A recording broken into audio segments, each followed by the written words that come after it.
안녕하세요. 저는 제 사업을 하고 있는 40대 여성으로 몇 개월 전에 있었던 다시는 마주하고 싶지 않은 현실을 보게 된 이야기를 풀어보고자 합니다. 여러분들은 혹시 남편의 외도를 두 눈으로 직접 목격하셨다면 어떤 행동을 제일 먼저 하실 것 같으세요? 그날의 기억을 다시 한번 글로 적자니 상당히 온몸이 떨립니다. 예상을 전에 못했었던 상황이 아니었기 때문에 저도 저 나름대로의 준비를 했지만 그래도 여전히 치가 떨리는 배신감이 듭니다. 여러분, 제가 어떤 복수를 얼마나 신명나게 칼춤을 추면서 했는지 궁금하시죠? 지금부터 그날의 이야기를 적어보도록 하겠습니다. 제가 어떤 식으로 복수를 했는지 여러분께도 전해졌으면 좋겠네요. 저는 남부럽지 않은 인생을 살았습니다. 부자는 아니었지만 늘 모자람이 없도록 저를 챙겨주신 부모님 밑에서 오빠와 저는 늘 사이좋게 자랐습니다. 그 어떤 것이라도 오빠와 저에게 공평하게 나누어 주셨던 부모님 덕분에 저희 남매는 싸움이라는 걸 자주 하지 않았어요. 네 것과 내 것이 확실했기 때문이었습니다. 그 덕분이었을까요? 오빠와 남자와 여자라는 차이 때문에 다툰 적은 있었어도 물건을 가지고 싸운다거나 혹은 서로를 질투한다거나 하는 상황은 없었습니다. 저희 부모님께서 늘 저희 남매를 현명하게 키워주셨기 때문에 저 또한 오빠와 늘 동등하게 대우를 받으면서 자랄 수 있었던 것 같아요. 원래 장남이 집안의 기둥이라고 대부분은 차별 대우를 받지 않겠어요? 조부모님 시대만 하더라도 아들이 최고지 하던 시대였기 때문에 차별이라는 게 당연하다고 생각하며 자라온 친구들도 있더라고요. 저도 별반 다른 분위기는 아니었지만 조부모님께서 오빠를 더 챙겨주시면 부모님께서 집에 와서 저를 더 챙겨주셨기 때문에 저는 그닥 상관이 없었습니다. 오빠도 그 사실을 알고 있었기 때문에 본인이 더 챙김을 받는 것에 대한 미안함을 가지지 않았고 저도 부러워하지 않았거든요. 저희 부모님께서 늘 공평하게 평등하게를 외치셨기 때문에 저는 남아선호 사상이니 뭐니 그런 거에 대한 고찰을 느끼지 못했습니다. 축복받았죠? 그래서 저는 꼭 자식을 낳으면 저희 집안과 같은 분위기에서 키우겠다고 다짐을 했죠. 그 덕분에 저도 오빠와 똑같이 학원을 다니면서 공부를 했고 오빠에게 질투심이나 우월감을 느끼고 싶어 하는 감정이라는 게 없었습니다. 서로에게 모나게 굴지 않으니 싸울 일도 없었던 것이었고요. 저희 부모님께서는 저희 남매의 우애 좋음을 늘 자랑하고 다니셨습니다. 주변에서는 우리 아들은 우리 딸 물건을 못 빼앗아서 난린데 둘이 얼마나 앙숙인지 몰라 하는 말들을 해도 저희 부모님은 그냥 껄껄 웃으시면서 똑같이 대우해주면 그럴 일이 없다고만 하셨죠. 성향이라는 게 오빠나 저나 남의 떡이 더 커 보인다고 느끼는 성향이 아니라서 그럴지도 모르겠어요. 딱 하나, 오빠보다 성적으로는 뒤처지고 싶지 않았습니다. 그래서 오빠나 저나 공부를 정말 열심히 했었어요. 그렇게 대학도 비슷비슷한 수준의 학교를 나왔습니다. 명문대는 아니었지만 둘 다 이름을 대면 거기? 하고 알 법한 학교이긴 했죠. 하지만 대학을 졸업한 다음의 행보는 오빠와 저와 완전히 달랐습니다. 오빠는 군대를 들어가게 되었고 거기서 적성을 찾았다고 했어요. 저는 오빠가 군대에 뼈를 묻을 거라고는 생각을 하지 못했습니다. 왜냐면 저희 오빠는 군대랑 잘 안 맞을 거라 생각을 했었거든요. 저희 부모님께서도 군대에 입대를 하는 날 펑펑 우실 정도로 오빠가 적응을 잘 할 수 있을지에 대한 걱정이 많으셨었어요. 오빠는 운동을 하거나 단체 생활을 하는 것보단 조용하게 책을 읽는 것을 좋아했고 혼자만의 시간이 꼭 필요한 사람이었거든요.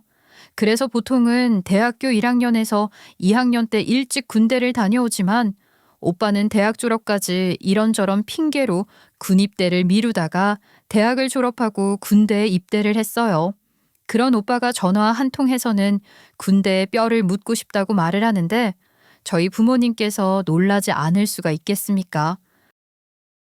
아무리 생각해도 네 오빠가 군대에서 협박을 당했다거나 아니면은 미친 게 틀림없다. 허구한 날 책이나 파던 놈이 무슨 군대에 뼈를 묻어. 나는 걔가 작가라도 되는 줄 알았더니 작가는 무슨 작가야. 오빠는 읽는 걸 좋아하지 쓰는 걸 좋아하는 게 아니잖아. 아니 뭐 오빠 생활이랑 잘 맞나 봐. 오빠가 또 기상 시간, 취침 시간이 정확하잖아. 너는 오빠 걱정도 안 되니? 오빠가 군대에 뼈를 묻겠다는데 아유 나는 도통 이해가 안 돼서. 엄마, 오빠 나이가 25살이야. 아, 다 자기 뜻이 있으니까 하겠다는 거지. 그럼 오빠한테 PX에서 화장품 좀 사다 달라고 해야겠다. 아싸, 술도 싸다고 하던데. 엄마는 저를 철없게 바라보셨지만 저는 오빠가 군대에 가서 적응을 잘 했다는 것이 뿌듯했어요. 면회를 간 적이 몇 번 없긴 했지만 부사관이 되면 외출이나 외박도 자유로울 거고 또 휴가도 쓸 수 있으니까 걱정은 크게 없을 것 같았죠. 그렇게 군대에 뼈를 묻은 오빠는 군 생활이 생각보다 무척이나 편하다고 말을 했어요. 중사를 단 다음부터는 오히려 일반 직장보다 더 안정적이라고 말을 하면서 저에게 남자라면 한 번씩 와야 하는 군대에서 일을 한다는 게 뿌듯하다고 말을 했죠. 저는 오빠와는 정반대의 삶을 살았어요. 대학을 졸업한 다음에 취직을 하긴 했는데 그 회사가 저랑 정말 안 맞았거든요. 신입이니까 일을 배워가야 하고 또 연차가 쌓이면 이직 생각도 해야 한다고 단단하게 마음을 먹고 들어간 회사였는데 이 회사는 꼰대밖에 없는 것 같더라고요. 물론 상사가 하는 잔소리 대부분이 제가 하는 일이 시원치 않아서라고 생각하시겠지만 제가 보기엔 아니었어요. 그냥 신입의 길을 죽이고 싶어서 한 행동처럼 보였다고나 할까요? 제가 잘하던 잘하지 못하던 일단 상사의 입에서는 아니라는 말이 먼저 나왔습니다. 아니, 은혜 씨, 이게 뭐야? 이걸 지금 보고서라고 작성을 해온 거야? 네? 아니, 그 보고서 과장님께서 변명하지 마. 내가 해오라는 양식 그대로 맞춘 거 맞냐고. 안 봐도 뻔하지. 또 은혜 씨 마음대로 수정해놨지. 내가 그러지 말고 물어보라고 몇 번을 말했는데 왜 내 말을 무시해? 과장님 그거요. 작년 자료예요. 아직 보고서는 안 올렸고요. 과장님께서 추려오라고 하셨던 작년 정산 파일인데 그거 작성 과장님이 하셨던 거잖아요. 본인이 작성해둔 자료도 기억 못하고 일단 저한테 뭐라고 하시는 걸 보고선 이 직장에서는 제가 마음껏 꿈을 펼치기란 무리다 하는 생각을 하게 되었습니다. 사실 직장인이 꿈을 품어봤자 얼마나 품겠나요? 고액 연봉의 꿈, 그거 단 하나 아니겠어요? 그런데 본인이 쓴 보고서까지 제가 가지고 오기만 하면 양식이니 뭐니 트집을 잡기 바쁜데 제가 일을 할 맛이 나겠습니까? 저는 아무리 그래도 본인이 쓴 자료까지 기억을 못하는 건 문제가 있다고 생각했습니다. 어차피 제 인생은 제가 사는 건데 시원하게 하고 싶은 대로 해보자라는 심산으로 사표를 썼습니다. 그리고 사표가 수리된 날 부모님께 말씀을 드렸죠. 부모님께서는 황당해 하셨어요. 그래도 2년이나 악발이 근성으로 버틴 회사였는데 그만두었다고 하니 앞으로 뭘 해먹고 살 거냐는 얼굴을 하시더라고요. 아직 젊은데 뭐 해먹고 살 일 하나 없겠냐고 당당하게 말씀드렸지만 취업난이라는 건 생각보다 심각했습니다.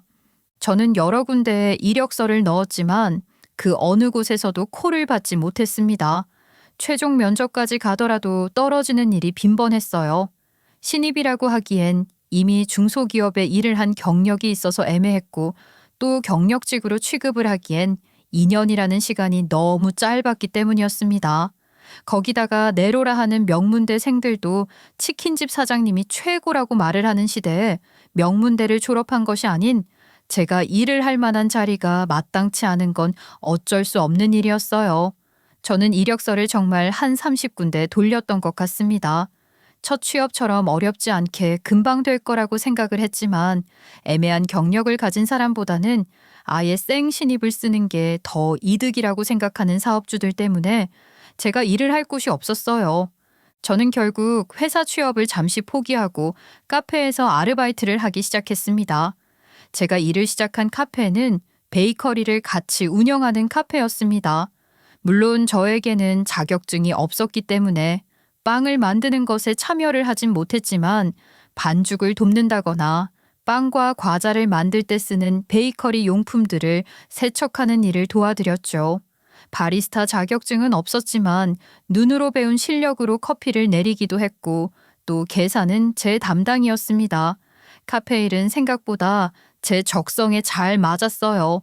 무엇보다 저는 일을 효율적으로 하는 것을 좋아했기 때문에 정해진 시간에 맞춰 나올 빵을 위해서 노동을 하는 그 시간이 무척이나 즐거웠습니다. 제가 베이커리에서 일을 하면서 성격도 더 활발해지고 밝아졌어요. 직장 생활을 할 땐 병든 닭 같았는데 사람을 상대하는 일을 하다 보니까 점점 밝아지게 되더라고요. 특히 처음에는 손님들께 제대로 말도 못했는데 일을 하면서 스킬이 점점 늘어난 건지 맛있는 빵을 추천해 드리면서 판매를 더 하기도 했죠. 사장님께서는 저한테 복덩이라고 했어요. 일당백을 해낸다고요. 저는 그런 말을 듣는 게 너무 즐거웠습니다. 하지만 저희 부모님께서는 걱정이 많으셨죠. 사실 카페에서 일을 한다는 것은 직장에 다닌다는 느낌보다는 아르바이트라고 생각이 더 들었으니까요. 저에게 제대로 된 직장에 다녀야 하지 않겠냐고 걱정스러운 얼굴을 하셨지만 저는 뭘 하던지 간에 행복한 일을 하는 것이 최고라고 생각을 했습니다. 그렇게 베이커리 카페에서 일을 한 지도 3년 차가 되어가고 제 나이가 29살이 되었을 때 저는 부모님의 말씀을 이해하게 되었습니다. 제 통장을 확인해 보니까 모아둔 돈이 많지 않더라고요. 물론 처음 직장에 다녔었던 신입 시절만큼 혹은 그 이상도 벌긴 했지만 연봉 협상이 되는 곳도 아닐 뿐더러 다른 친구들의 연봉은 점점 높아져 가는데 저는 언제까지 이 베이커리 카페에서 고정시급을 받으면서 일을 할 순 없는 노릇이었으니까요.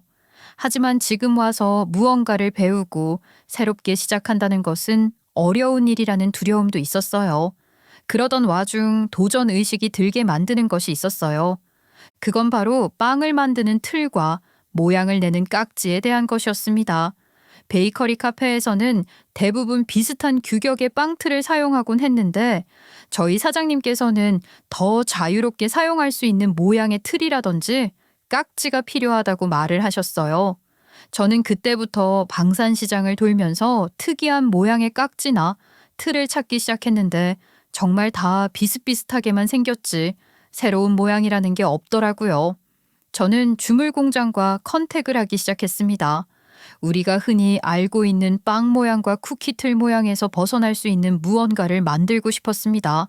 타르트 하나를 만들어도 매번 똑같은 사이즈의 똑같은 모양으로 나오면 이게 만든 건지 완제품을 사입해서 굽기만 하는 건지 알 수가 없지 않겠어요? 수제 베이커리의 장점을 살리고 싶은 마음이 있었죠. 주물 공장에서는 제가 제작 기술을 많이 하지 않는다고 번번이 퇴짜를 놓았습니다. 틀을 만드는 것 자체에 들어가는 비용이 비쌌는데 소량 생산을 한다고 하니 단가만 높아지고 제가 이 제품을 파는 것에 대한 메리트가 전혀 없더라고요. 시도로도 많은 걸 배웠지만 아쉬움이 확실하게 남더라고요. 제가 매일 한숨을 쉬면서 어디 제 요구를 들어줄 공장이 없나 발로 뛰기 시작했는데 그 소식을 들은 오빠가 저에게 먼저 연락을 해왔어요. 은혜야, 여기 군대 후임 중에 말이야. 아버님이 주물 공장을 운영하신다는 애가 있는데 연락 한번 해볼래? 근데 공장이 구미에 있어서 좀 멀긴 멀다. 구미? 멀긴 하지만 어차피 계약만 하고 나면 나머지는 택배로 처리해도 되는 거니까 크게 상관은 없을 것 같은데. 나 한번 만나볼 수 있을까, 오빠? 오빠가 갑자기 도움을 주더라고요. 오빠 군대 후임인 하산의 집이 주물 공장을 운영하고 있다고 제 이야기를 듣고 한번 연락이나 해보라는 식으로 말을 했다는 겁니다. 그 덕분에 저는 구미에 있는 공장에 찾아가게 되었고 제 이야기를 들으신 하산의 아버님께서는 난감하다는 얼굴을 하셨어요. 아무래도 아들의 상사 부탁이기도 하고 또 서울에서 구미까지 왔는데 거절을 하기도 애매하셨겠죠. 저는 부담을 가지지 않아도 된다고 이미 여러 공장에서 퇴짜를 맞았다고 이야기를 했지만 사장님께서는 어디 한번 해보자는 식으로 말을 해주셨어요. 저는 너무 감사했습니다. 제가 일단 생각했던 디자인의 틀을 보여드리면서 맞춤 제작을 하기 시작했어요. 제작은 생각보다 시간을 많이 잡아먹고 돈도 많이 잡아먹었습니다. 사실 베이커리 도구라는 게 고장이 나지 않는 이상 바꾸질 않았는데 깍지 틀 같은 거 사용해 보셨으면 아시겠지만 가격도 싸고 또 그렇게 고장이 잘 나는 게 아니거든요. 기계가 아니다 보니까 틀 모양이 변형되지 않으면 버리는 경우가 잘 없기도 했고요. 사장님께서는 저에게 돈이 안 되는 일을 하는 것 같다고 말을 하셨지만 저는 한번 도전해보고 싶은 마음이 컸습니다. 그렇게 4개월에 걸쳐서 디자인을 전부 마치고 샘플을 받았는데 저희 카페 사장님께 사용을 부탁드리니 한번 과자를 구워보시겠다고 했어요. 제가 만든 틀은 회오리 모양이 두껍게 올라가는 모양이었는데 두껍게 올라가다 보니까 식감이라든지 버터의 풍부한 맛이 더 살아나는 것 같았습니다. 무엇보다 모양이 정말 귀엽고 예쁘게 나왔어요. 카페 사장님께서는 웬만한 초보가 사용을 해도 모양이 크게 벗어나지 않고 흐트러질 일이 없을 것 같다고 하시면서 물건 하나 잘 뽑혔다고 하시더라고요. 저는 그 말에 힘을 얻었습니다. 카페 사장님께서는 다른 곳에서 따라 만들 수도 있으니까 특허를 내놓으라고 하셨어요. 저는 변리사 사무실을 통해서 특허권 저작권을 등록했고 주물 공장의 사장님께서 적은 수량도 뽑아주시겠다고 손해를 감수하고 도와주셔서 물량을 소량 제작할 수 있었습니다. 그렇게 만든 물건들을 인터넷에서 판매를 하기 시작했어요. 당연히 물건은 전혀 팔리지 않았습니다. 홍보가 된 것도 아니고 이미 사용하고 있는 틀이 있는데 새 틀을 굳이 사서 쓸 필요가 없었기 때문이었어요. 저는 심각하게 망했다는 사실을 깨달았지만 제가 어떻게 만든 물건인데 쉽게 포기를 할 수 있겠습니까? 그때부터 열심히 베이커리를 운영하는 사람들이 모여있는 SNS부터 시작해서 커뮤니티까지 돌아다니며 제품을 홍보했습니다. 간간히 물건이 팔리긴 했지만 대박이 난 것은 없었어요. 그렇게 부진함을 겪으면서 사업이라는 게 정말 쉽지 않다는 것을 깨달았는데 저를 위해서 손해를 감수하고 물건을 만들어주신 주물공장 사장님께는 꼭 인사를 드려야 한다고 생각을 했어요. 얼마 안 되는 돈이지만 물건이 팔리고 받은 정상금액으로 소고기를 겨우겨우 사서 구미에 내려가서 사장님께 전해드리려고 했는데 주물공장 사장님이 아니라 웬 젊은 남자가 하나 있더라고요. 저랑 나이대가 비슷해 보였어요. 은혁 상사님께서 말씀하신 그 동생분이시구나. 저는 후임이었던 김재환이라고 합니다. 공장 사장님 아드님이시죠. 덕분에 제가 신세를 좀 졌습니다. 혹시 오빠가 막 강요하거나 그런 건 아닌지. 아닙니다. 상사님께서 군 생활하는 내내 저한테 도움을 많이 주셔서 꼭 보답하고 싶었습니다. 휴가 나오신 거예요? 오빠는 요즘 부대 일이 바쁘다고 외출도 잘 안 나오는 것 같던데. 3주 전에 전역했습니다. 군대에서 계속 시간을 보내는 것보다 저도 제 꿈을 한번 찾아보고 싶어서요. 저는 깜짝 놀랐습니다. 그래도 군대에서 꽤 오랜 시간을 보냈을 텐데 본인 꿈을 찾고자 평생 직장이나 다름없는 곳을 그만두었다고 하는데 이상하게 동질감도 느껴지더라고요. 저도 쨌든 회사에 취직을 한 이후에 저랑 맞지 않은 옷을 입은 느낌이어서 일을 그만두었으니까요. 저는 조금 더 어릴 때긴 했지만 한번 직장 생활을 한 사람이 전혀 다른 일을 한다는 게 쉬운 일은 아니니까요. 저에게 구미까지 왔는데 밥은 먹고 가야 하지 않겠냐면서 저에게 맛있는 식당을 추천해 주겠다고 하더라고요. 그래서 저는 기차표를 취소했습니다. 구미에서 서울로 가는 기차야 많이 있겠지 싶어서 저녁에 타고 가면 되겠다 싶었는데 앞불사 대구에서 가는 기차표는 널널하게 많아도 구미에서 서울 가는 게 많지는 않더라고요. 그리고 저녁 시간이 얼마나 될지 몰라서 미리 예매를 해두지 않은 것도 패착이긴 했습니다. 아이고 젊은 사정 왔어. 물건은 좀 팔렸고. 아직 재고가 좀 있긴 한데 그래도 인터넷으로 홍보를 좀 했더니 종종 팔리긴 해요. 저 이거 선물이에요. 제가 정산받은 돈으로 산 첫 선물이니까 가족분들이랑 구워 드세요. 무슨 소고기를 사왔어. 그거 저녁 먹어야지. 괜히 밖에서 이상한 거 먹고 입맛 배리지 말고 우리 집 가서 이 고기나 같이 구워 먹자. 네? 사장님 집에요? 아유, 부담스러워서 어떻게 그래요. 여기까지 왔으면 당연히 그래야지. 나 원래 집에 손님 초대하는 거 좋아해. 그러니까 우리 집 가서 같이 밥 먹고 기차 타고 가. 저는 그렇게 사장님 댁에 가게 되었습니다. 사장님과 오빠의 후임과 같이 집에 들어가니까 사모님께서 무척 당황스러운 얼굴을 하셨어요. 예고도 없이 손님을 데리고 집에 왔으니 당연한 일이었겠죠. 제가 사온 고기를 내밀면서 구워 먹자고 하시는데 그게 저희 부부의 첫 인연이었습니다. 그날 소고기와 함께 술을 한잔 하다가 기차 시간을 놓쳐버렸고 자연스럽게 사장님 댁에서 하루 자게 되었죠. 저도 처음 경험해보는 일이라 무척이나 당황스러웠지만 모든 것이 즉흥적으로 이루어져서 그런 건지 재미가 있긴 했습니다. 그렇게 저는 서울로 떠나왔고 며칠 뒤에 오빠를 통해서 남편의 연락처를 전달받게 되면서 연을 이어가게 되었습니다. 남편은 구미에서 서울로 직장을 구하게 되었고 서울에서 자취를 하면서 서울에 있는 친구가 저밖에 없다는 거짓말을 하면서 저에게 데이트 신청을 종종 했죠. 제 나이 32살, 남편 나이 30살에 저희는 연인이 되었습니다. 그 사이에 저의 사업은 꽤 발을 확장시켰습니다. 베이커리 틀 깍지만 파는 것이 아니라 실생활에서 사용할 수 있는 여러 가지 홈베이킹 물건들을 제작하고 사입해서 팔기 시작했는데 그중에 대박이 터진 물건이 있었으니 바로 병뚜껑을 따는 병따개였습니다. 일반적인 모양이 아니라 귀엽고 특이하게 동물 모양부터 채소 모양까지 다양하게 제작을 해서 팔기 시작했는데 특색 있는 술집이라든지 병음료를 취급하는 곳에서 저에게 대량으로 주문을 해가는 경우가 많았습니다. 특히 술집은 개업 선물 같은 걸로 병따개를 주기도 하더라고요. 처음에는 병따개가 무슨 장사가 되겠나 싶었는데 시아버지의 조언으로 한번 시작해 본 것이 이렇게 대박이 날 줄은 몰랐습니다. 저는 서울에서 구미까지 자주 찾아갔어요. 아이고, 은혜 왔어.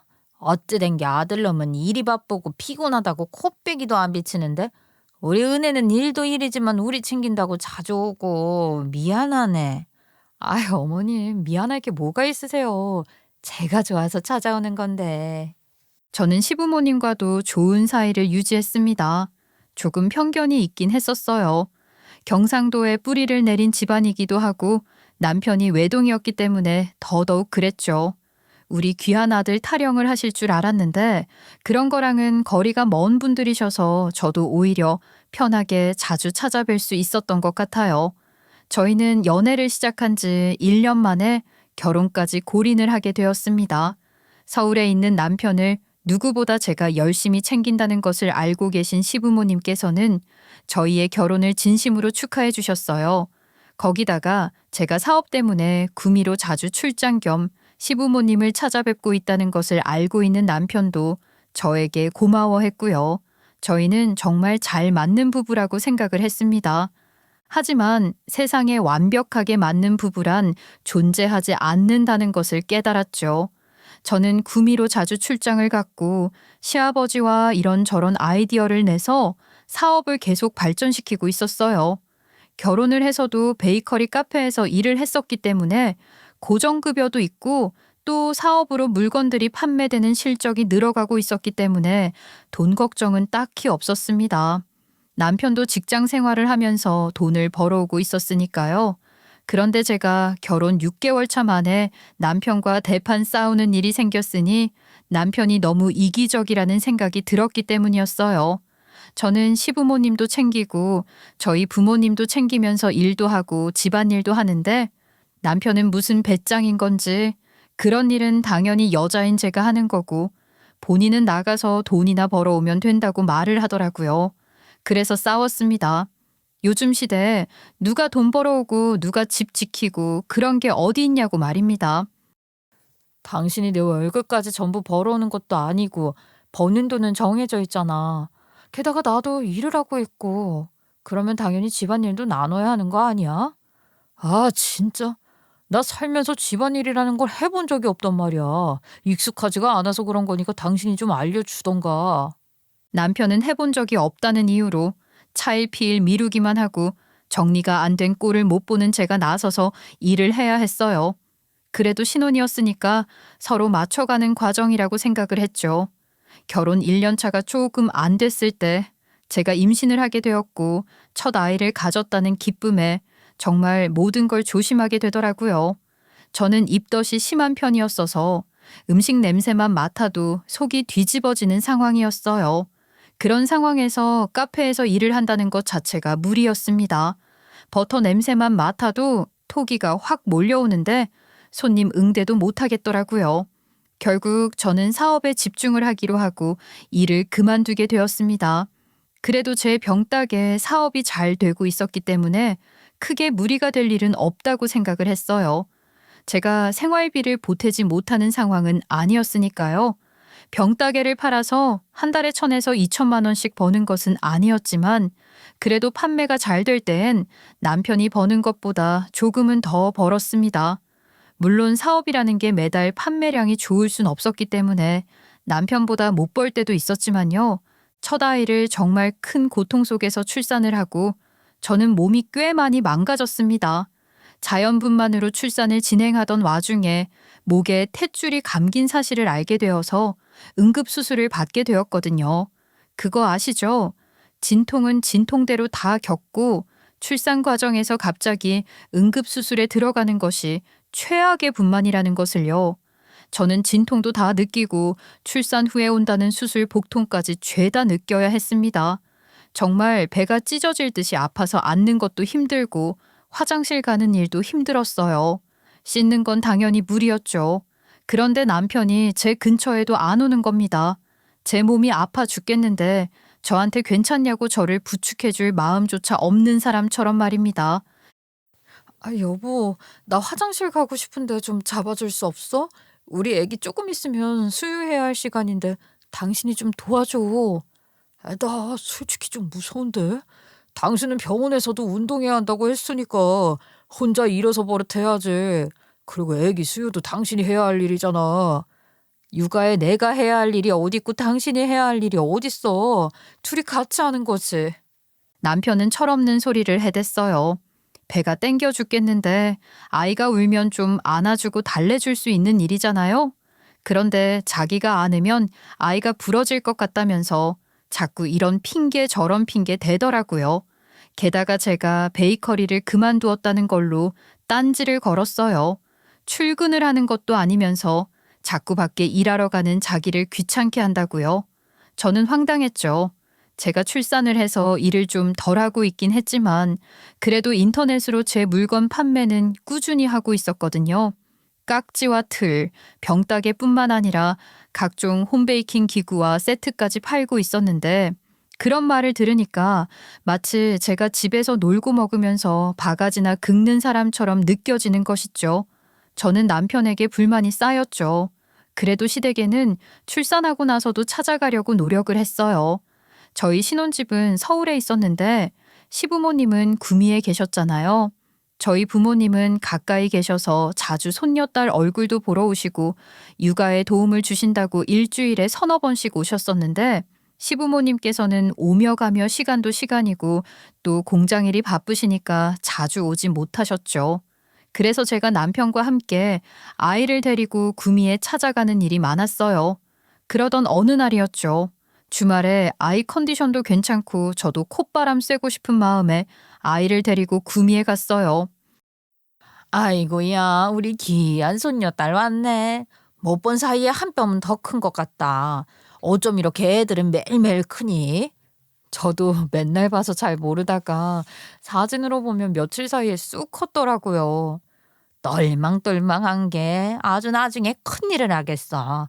아이고, 이뻐 죽겠다. 큰일은 남자가 해야 하는 법인데, 여자들은 유리천장이니 뭐니 해서 승진하는 것에도 제약이 좀 있는 편이라 큰일은 좀 어렵지 않을까?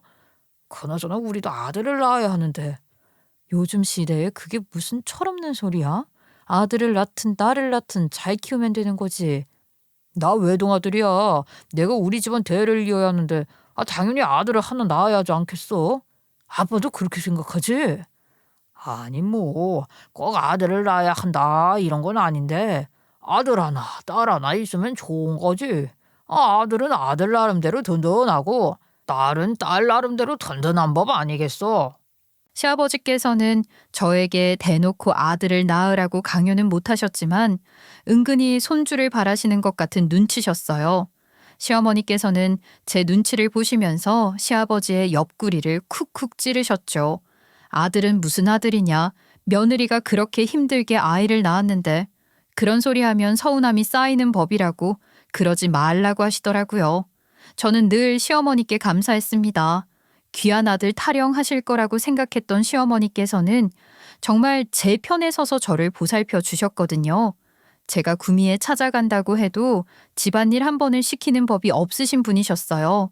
시아버지께서는 늘 시어머니께 대접만 받고 자란 것처럼 저에게 이것도 해라 저것도 해라 가끔 명령조로 이야기를 하셨었는데 그때마다 시어머니께서는 며느리 눈치도 안 보고 사냐고 그러지 말라고 나무라셨죠.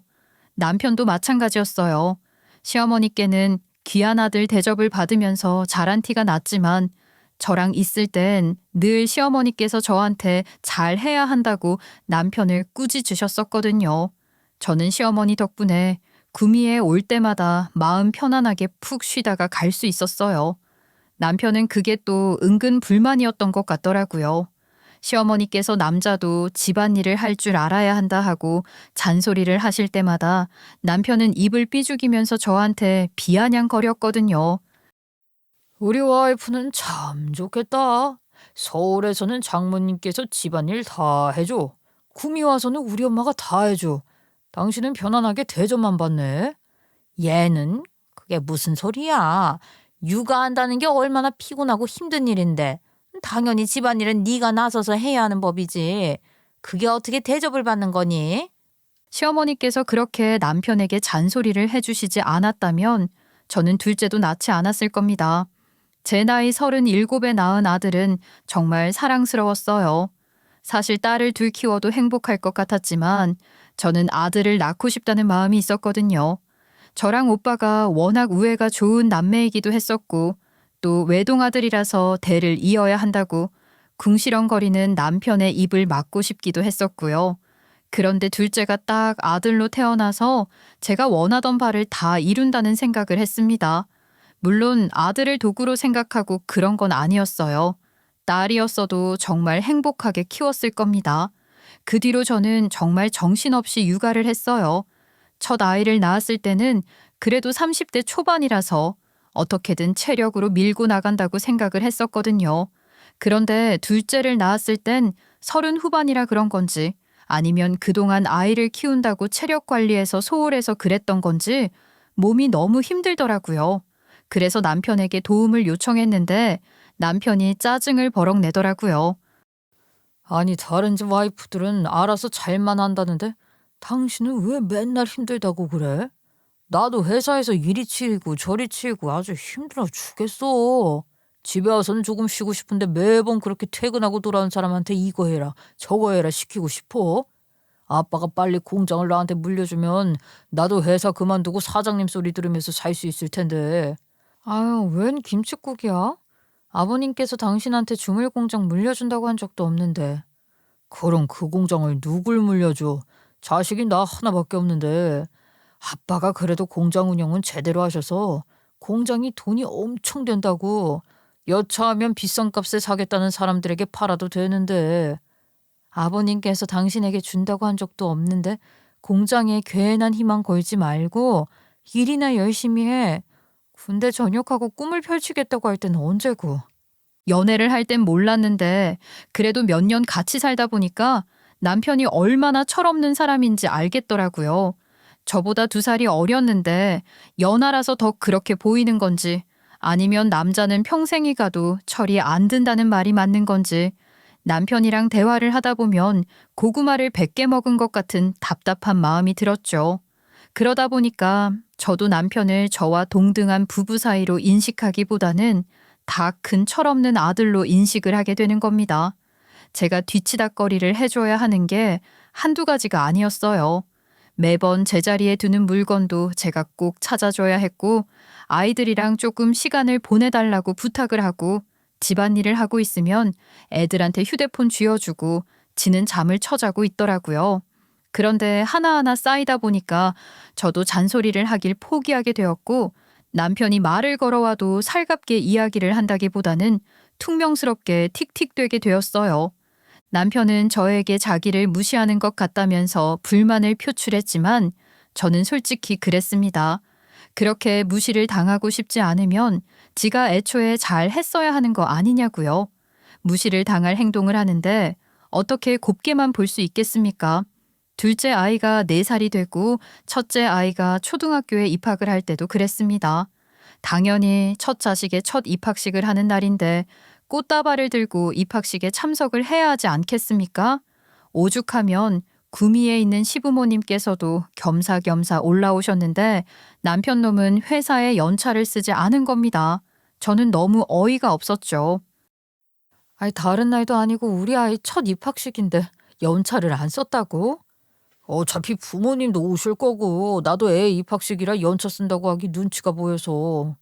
남편은 39살이 되었지만 여전히 자기밖에 모르는 사람이었어요. 결국 남편 없이 온 가족이 입학식을 치렀고 다 같이 식사까지 하고 헤어졌습니다. 시부모님께서 아들놈이 이 자리에 없다는 것을 무척이나 죄송하게 생각하셨지만 저희 부모님께서는 그 부분도 이해를 하셨죠. 제가 오죽하면 오빠한테 남편 욕을 그렇게 했다니까요. 오빠는 의외라는 얼굴을 하더라고요. 군대에 있을 때는 선임들한테 예쁨도 많이 받았고 또 나서서 일을 잘하는 후임이라고 칭찬이 자자했었다는 겁니다. 이래서 남자도 겉으로 보이는 모습이랑 속 알맹이랑 다르다는 말이 맞다니까요. 그래도 결혼 생활을 무려 10년이나 해왔는데 이제 와서 제가 고른 남자를 탓하기도 뭐하고 그냥 속으로 삼키는 일이 많아졌죠. 그리고 저는 아이들이 커감에 따라 구미로 출장을 가는 일이 꽤 잦아졌습니다. 아예 아이들을 데리고 주말에 시아버지 공장을 찾아가는 일도 있었지만 일이 급할 땐 평일에 아이들을 친정집에 맡겨놓고 출장을 가는 일도 많았어요. 제가 출장을 갈 때에도요. 남편이 좀 나서서 아이들을 봐준다고 하면 친정 부모님께 부담을 드리는 일도 없을 텐데 남편은 매번 자기 일이 바쁘다면서 아예 제가 출장을 가는 날만 손꼽아 기다리더라고요. 제가 출장을 갈 때 아이들을 데려가거나 아이들을 친정에 맡기니까 본인은 자유 남편이다 이거죠. 친구들이랑 술을 먹으러 간다거나 아니면 밤새 게임을 한다거나 하더라고요. 얼마나 철이 없어요. 그 나이 먹고도 게임이 그렇게 재밌고 술 먹는 게 그렇게 재미가 있는 건지 남편은 미리 약속을 잡아야 한다면서 저에게 출장을 언제 가냐고 뻔뻔하게 물어오기까지 했어요. 당신은 나한테 할 말이 출장 언제 가냐는 소리밖에 없어? 어떻게 된 게 매번 출장 일정만 물어봐? 누가 보면 두 집 살림이라도 하는 줄 알겠어. 무슨 그런 말도 안 되는 소리라고 그러냐. 두 집 살림이라니 남들이 들으면 오해해. 아이고, 왜 이렇게 오버를 하고 그래 수상하게? 수상하긴 뭐가 수상해. 그런 오해를 받는다는 것 자체가 기분 나빠서 그런 거지. 남편이 그렇게 화들짝 놀라면서 말을 하는데 아무리 생각해도 수상하더라고요. 여자의 촉이라고나 할까요? 그렇다고 제가 추궁을 한다고 해서 남편이 이실직고를 할 일도 아니었죠. 아무튼 저는 남편에게 미리 말을 했던 것처럼 출장길에 오르게 되었고 평일에 주물 공장에 맡겨둔 일을 처리해야 해서 가는 일이어서 아이들은 일부러 친정에 맡아달라고 부탁을 드렸습니다. 다음 날 오후에 오는 일정이었는데 구미에 도착해서부터 이상하게 몸이 으슬으슬한 게 이상하더라고요. 기차에서 급하게 도시락을 먹었는데 그게 체한 것 같았어요. 공장에 도착해서 시아버지와 이야기를 나누는데 시어머니께서 제 얼굴을 보시더니만 기겁을 하시는 겁니다. 아니, 우리 며느리 안색이 왜 이렇게 창백해? 여보, 지금은 일 이야기를 할 것이 아니라 며느리 병원부터 데려가야겠어. 기차에서 밥을 급하게 먹었는데 그게 좀 체한 것 같아요. 아까부터 속이 더부룩한 게 식은땀도 나는 것 같고요. 시어머니께서는 급하게 손을 따주셨고 시아버지께서는 저에게 소화제를 챙겨주셨어요. 정말 얼마나 감사했는지 모르겠습니다. 저에게 일이 우선이 아니라고 일단 집에 가서 푹 쉬라고 하시더라고요. 아이들도 친정에 맡겼겠다. 소화가 될 때까지 아무것도 먹지 말고 빈속에 푹 쉬라고 저에게 공장일은 전화로 마무리하자고 하셨어요.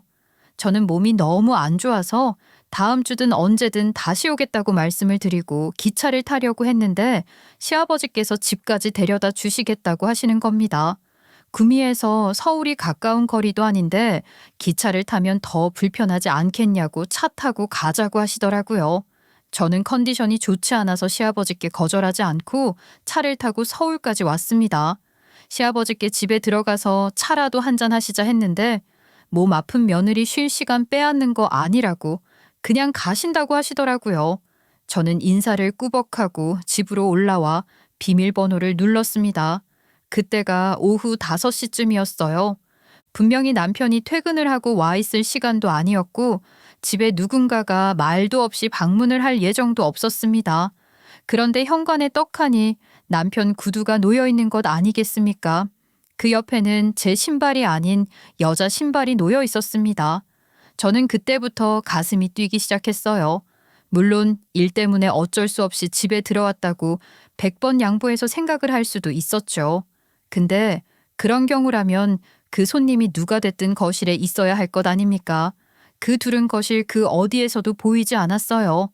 저희 집이 중문을 열고 들어가면 바로 거실이 오른쪽에 보이고 왼쪽에 옷방, 그 옆으로 주방이 있었거든요.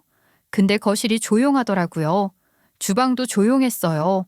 저는 그때부터 침을 꼴깍 삼킨 채 발걸음 소리를 줄이고 안방으로 갔습니다. 그래도 그 여자가 한 달에 출장을 두세 번씩 가니까 우리가 이렇게 여유롭게 만날 수 있고 좋다. 근데 좀 불안하네. 아무래도 집이라서. 다음부터는 집에서 만나자고 하지 마. 나도 간 떨린단 말이야. 왜? 언제는 들키면 이혼하면 그만이라며?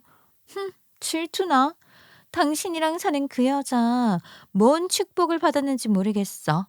내가 이렇게 안방에서 뒹구르기라도 해야 마음이 좀 풀린다고. 아주 지랄을 하더라고요. 남편은 상간녀를 당당하게 집에 들인 것이었어요. 그 여자의 부탁으로요. 제가 출장을 가는 날만 손꼽아 기다리던 남편이 알고 보니 바람을 피우느라 그랬다는 것을 알고 얼마나 큰 배신감을 느끼게 되었는지요. 그건 사랑에서 나온 배신감이 아니었어요. 애들 아빠로서 또 한 가족의 가장으로서의 모습을 저버리고 자기의 쾌락을 찾아 도망친 사람에 대한 배신감이었습니다. 오히려 피가 거꾸로 솟는 게 아니라 차분히 가라앉는 느낌이었어요. 저는 안방문을 벌컥 열었습니다. 여보, 이 시간에 어떻게, 분명히 내일 오후에나 올 거라고. 그랬지. 급체를 했는데 몸이 너무 안 좋아서 아버님께서 데려다 주셨어. 그럼 아버지도 지금 같이 왔단 말이야? 며느리 푹 쉬어야 한다고 구미에서 여기까지 직접 차로 데려다 주시고 그냥 가셨어. 근데 집에 쉬러 왔더니 이딴 꼴을 보고 앉았네. 제가 차가운 목소리로 말을 하니 남편은 아무런 말도 하지 못했고 옆에 있던 상간녀도 괜히 눈알을 굴리더라고요. 저는 그런 상간녀를 똑바로 쳐다보았습니다. 그러니 제 시선을 피하더라고요. 제 앞에서는 한마디 말도 못할 사람이 뒤에서는 그렇게 화통 삶아 먹은 목소리로 질투가 나니 안방 침대에 자기 흔적을 묻혀야겠다느니 그런 소리가 나온다니 우스웠어요. 결국 자기 처지를 잘 알고 있다는 것 아니겠어요? 본인은 그저 불륜녀 그 이상도 이하도 아니라는 현실 말입니다. 저는 그 여자가 진심으로 불쌍했어요. 도대체 본인을 아끼지 못하고 왜 유부남 옆에서 좀 먹는 신세가 되기를 스스로 자처하는지 말입니다. 제가 아무런 말도 하지 않으니 남편은 오해라는 말도 하지 않더군요. 우리 아이가 입학하는 날에는 바빠서 못 온다고 했던 사람이 정작 평일에 연차를 내고 상간녀와 시간을 보내고 있었다는 게 정말 말로 표현할 수 없는 오묘한 감정을 불러일으키더라고요. 저는 아주 오래전에 남편과 부부싸움을 한 뒤 홧김에 가정법원에 찾아가서 작성했던 이혼 서류를 화장대 서랍에서 찾았습니다. 그때도 육아와 집안일 문제로 남편과 싸워서 더 이상은 못 살겠다고 이혼하겠다고 작성했었던 서류였는데 양가 부모님과 아이들을 위해서 서랍대 안에 꽁꽁 넣어두었었던 것이었거든요. 그런데 남편 놈이 바람까지 피운 사실을 알았는데 제가 이걸 어떻게 눈 감아주고 넘어갈 수 있겠습니까? 세상에 바람을 한 번만 피운 놈은 없다고 하지 않겠습니까? 이제는 정말 저희 부부 사이도 끝이 나고 가정도 파탄이 나버렸다는 사실을 인정해야 했습니다. 어찌 생각해보면 이런 일은 언젠가는 일어날 일이었을지도 모르겠어요. 이렇게 된 건 무슨 말이 더 필요하겠어. 안 그래? 시원하게 그냥 이혼 도장 찍자. 가정법원까지 갈 필요도 없게 여기 도장만 찍어. 저는 꼬깃꼬깃하게 접혀있는 서류 뭉치를 남편에게 던졌습니다. 솔직히 침대 위에 서류 한 장 곱게 펼쳐서 살포시 내려놓고 올 수도 있었지만 제가 마지막을 그놈에게 굳이 좋은 모습으로 포장을 할 필요는 없지 않겠습니까? 종이가 꼬깃하게 접혀 있었기 때문에 그게 이혼 서류인 줄 알았지 다른 서류가 섞여 있을 거란 생각을 하지 못하고 남편 얼굴에 던져버렸죠. 종이를 맞고도 아무 말 못하던 남편이 저에게 한 소리를 하더군요. 그래, 난 당신의 이런 모습이 정말 싫었어. 어느 상황에 있어도 차분한 척하는 당신 말이야. 차라리 욕을 하고 때리고 그러면 나를 사랑하는 마음이라도 있었구나 싶겠는데 내 앞에서 이혼 서류 던지는 당신 보니까 이혼해야겠다 싶네. 어디서 방귀를 낀 놈이 역정을 내고 지랄이야 지랄이? 이런 모습이 싫었다고? 당신이 그런 말을 할 자격이나 있나 곰곰이 생각해봐. 내가 누구 때문에 모든 걸 다 포기하고 체념하게 된 건지. 당신이 나한테 보여준 애정이 없었으니까 나도 이렇게 변한 거지. 저는 끝까지 상간녀에게는 삿대질 한번 하지 않았습니다. 그 여자도 남편과 똑같은 부류의 인간이겠지만 쨌든 유부남인 남편이 제일 잘못한 부분 아니겠습니까? 그 여자도 유부녀일지 모르겠지만 그건 그 여자네 가족이 알아서 삿대질 할 부분이라고 생각했죠. 저는 서류를 던지고 뒤도 돌아보지 않고 나왔습니다. 때마침 친정에 아이들이 있으니 친정에서 지내면서 이혼 준비를 해도 된다고 생각했죠. 그렇게 아파트 입구에 내려왔는데 시아버지께서 서 계신 게 아니겠습니까? 아니 몸도 아픈 애가 어딜 가냐. 내가 일부러 약국 가서 약 사왔다. 집에 전해주러 가는 길이었는데 왜 나온 게야. 약국 가려고?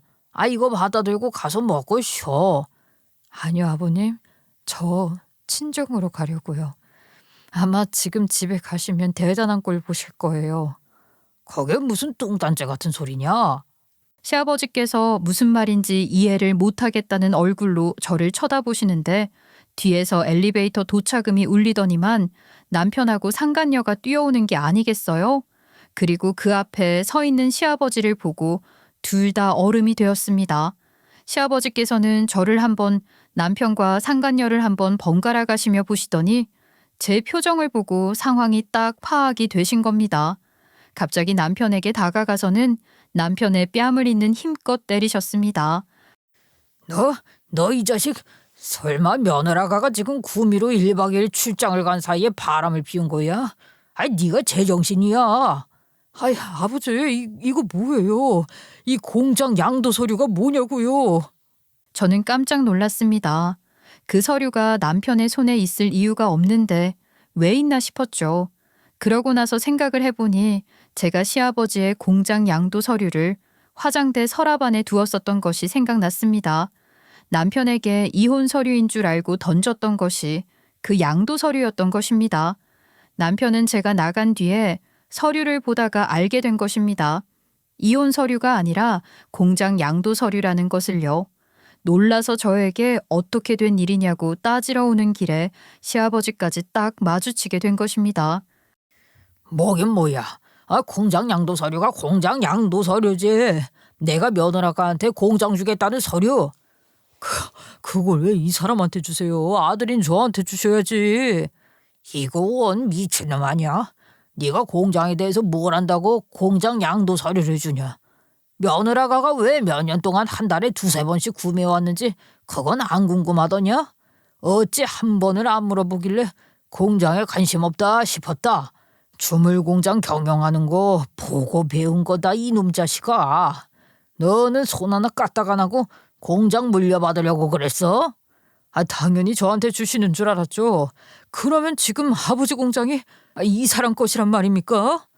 그러길 참 잘했지. 어디서 이런 몽찰한 놈이 내 씨를 이어받은 자식이라고 감히 조강지처를 버리고 바람을 피워. 거기다가 아무것도 모르는 주제에 노력도 하지 않고 내 평생에 혼이 담긴 공장을 낼름채 가려고. 절대 안 된다. 너는 자격이 없는 놈이야. 아주 자격 박탈이라고. 그 말이 끝남과 동시에 남편의 뺨을 한 대 더 갈기셨습니다. 남편 놈은 양쪽 볼이 벌겋게 달아오른 채로 그 자리에 발을 동동 구르면서 살려달라고 빌기 시작했습니다. 그런데 더 웃긴 건 옆에 있던 상간녀도 같이 빌기 시작했다는 겁니다. 아유, 아버지, 저 그 공장 없으면 쫄딱 망해버린다고요. 그 공장 팔아치우려고 살 사람도 미리 다 알아봤는데. 이 사람 코인 투자 잘못했다가 지금 빚까지 있다고요. 이대로 그 공장 못 물려받고 이혼까지 당하게 되면 파산해야 돼요. 파산. 이거는 또 무슨 귀신 씨다라 까먹는 소리야. 어디다 뭘 투자했다가 파산을 해? 아니, 그 누가 좋다고 추천을 해준 종목이 있어서 투자를 했는데 처음엔 돈이 팍팍 붙었단 말이야. 그게 폰지 사기인 건 몰랐고. 뭐야? 투자만 한 게 아니라 사기를 맞았다고? 이런 머저리 같은 놈이. 투자하고 처음엔 돈이 잘 됐다니까. 막차 타야 된다고 전 재산 꼬라박으라 그래서 돈 다 넣었는데 그게 사기일 줄 어떻게 알았냐고. 아이고 이 모자란 놈아. 이걸 어쩌면 좋으냐. 정신머리가 없으니 불륜이나 저지르지. 너 같은 놈에게 공장 안 준 건 내 인생 최고의 선택이었다. 시아버지께서는 분노의 호통을 치셨습니다.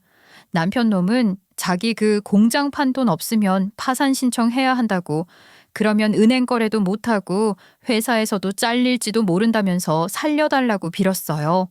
시아버지께서는 본인 손을 떠난 공장이라며 모른 척 하시자 남편도 상간녀도 저에게 살려달라고 빌었습니다.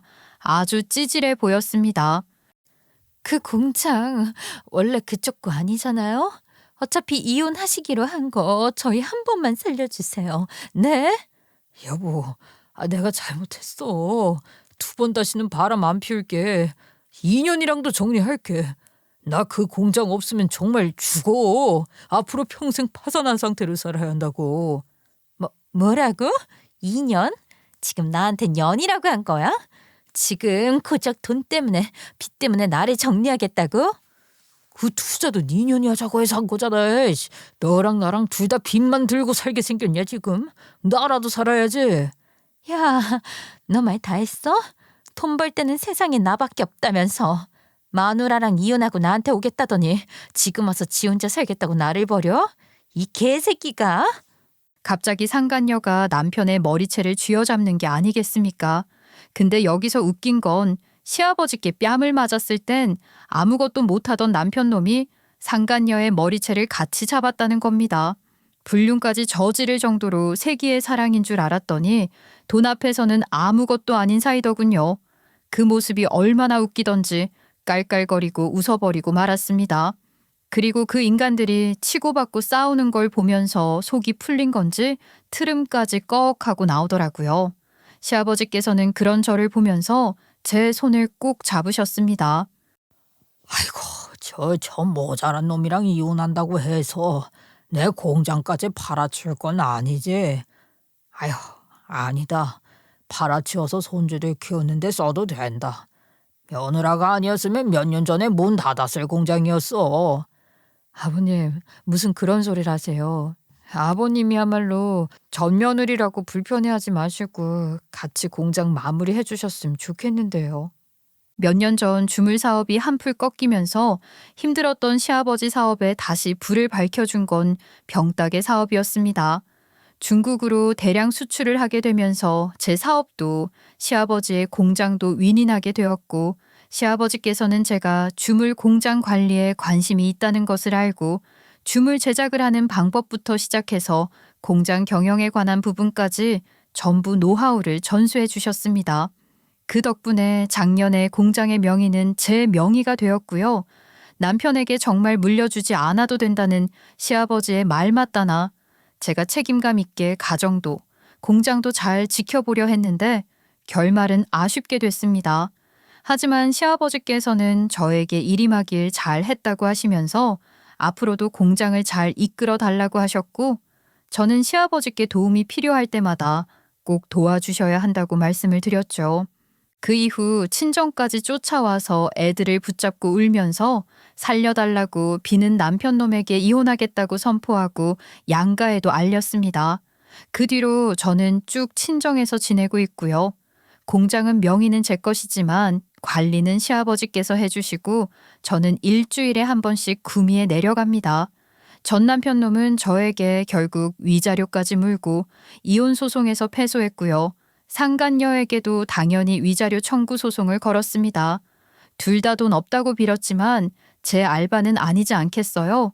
그리고 전 남편놈은 구미에도 출입금지 당했습니다. 시어머니께서 전 남편놈 찾아가서 빗자루로 매타작했다고 하시더라고요. 꼴도 보기 싫다고 2번 다시는 오지 말라면서요.